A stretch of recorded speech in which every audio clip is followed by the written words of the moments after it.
36 জুলাই 2025 সালে আমার কক্সবাজার ভ্রমণের এই ছোট্ট ভিডিওটি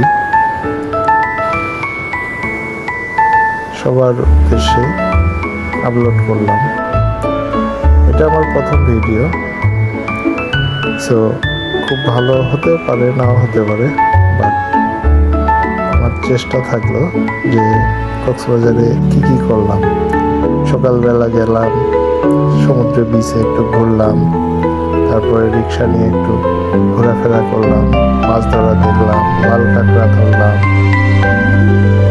অবশেষে ঘুড়ি উড়ানো, তারপরে সন্ধ্যায় সূর্য অস্ত দেখলাম।